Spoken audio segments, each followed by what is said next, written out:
और कहा कि हे सौनकादिक ऋषियों, अब आप लोगों ने जो प्रश्न किया था मैं उनका उत्तर आपको देने जा रहा हूं। सवै पुंसां परो धर्मो यतो भक्तिरथोच्छजे अहेतुक्य प्रतिहता ययात्मा संप्रसेदति। आदरणीय सूत जी महाराज शौनकादिक ऋषियों से कहते हैं कि अब मैं तुमको उन 6 प्रश्नों का जवाब देने जा रहा हूं, आप लोग ध्यान देकर के सुनिए। पहला आपने प्रश्न किया था कि मानव के लिए परम धर्म क्या है। तो मानव के लिए परम धर्म यही है कि श्री कृष्ण चरणों की सभी देवी देवताओं के प्रति भक्ति और अनुराग होना चाहिए। किसी के प्रति कोई बुराई नहीं, किसी के प्रति कोई राग द्वेष नहीं। अगर ये जीवन में आपने उतार लिया है वही मानव का परम धर्म है।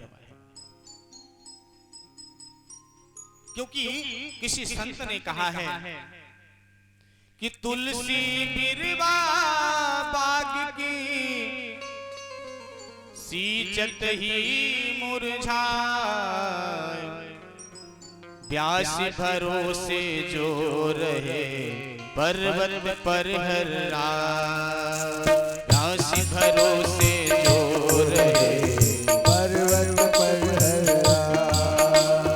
तुलसी बिरवा बाग की सींचत ही मुरझाए, तुलसी बिरवा बाग की सींचत ही मुरझाए, व्यास भरोसे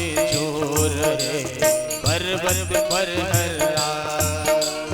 व्यास भरोसे जो रहे पर्वत पर हर रात। माली अपनी बगिया को कितना संवारता है, दिन रात उसी बगिया पर लगा रहता है, उसके बाद भी कोई ना कोई पेड़ सूख ही जाता है। लेकिन आप ये बताइए, आप वृंदावन में गोवर्धन में जाइए, इतने बड़े बड़े पहाड़ हैं, उन पहाड़ के वृक्षों को कभी कोई उनकी घास को निकालने गया है? कोई उनको पानी देने के लिए गया है? आपके बगल में कामतानाथ सरकार है, क्या वहां पर जो वृक्ष बड़े बड़े हैं उन पर आपने कभी जल डालने गए?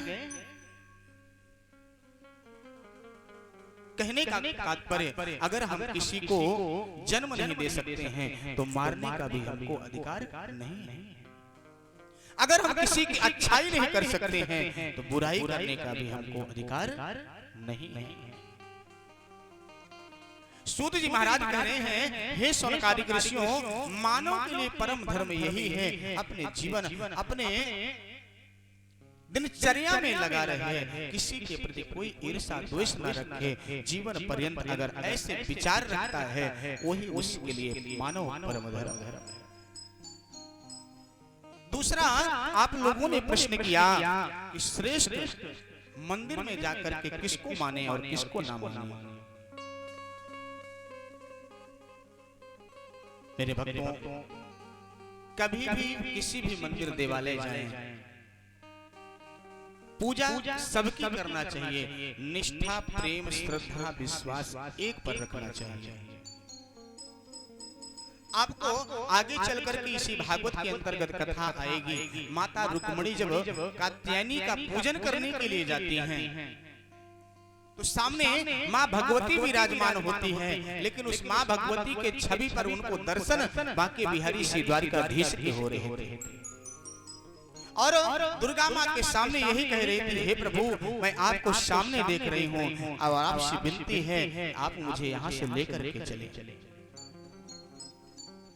कहने का तात्पर्य, अगर हम शिव के पुजारी हैं तो शिव को प्रधानता होनी चाहिए, शिव को तो मानना ही चाहिए। लेकिन अगर बांके बिहारी बगल में बैठे हैं तो ये नहीं कि ये तो हमारे देवता नहीं है, इनको काहे स्नान कराएं।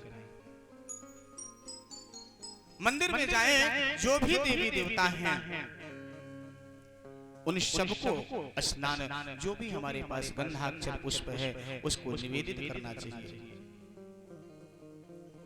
और एक बात और मैं आज निवेदन कर दूं आप लोगों से, ये गांव में बड़ी प्रथा है कितनी भी सुंदर मंदिर बनवा दी जाए, मूर्ति ला दी जाए, लेकिन ये माताओं का जो वात्सल्य है बड़ा ही अटूट है। जब तक मैया के मुंह में गुड़ घी नहीं खिलाएगी तब तक माता भगवती पाएगी ही नहीं। अरे ये बताइए, आपने घी गुड़ लगा करके मूर्ति पर चले आए, उसमें चींटियां लगी हैं, चीटा लगे हैं, तो बताइए माँ भगवती को कितना कष्ट ना होता होगा। तो आपने धर्म का काम किया या पाप किया? पाप किया।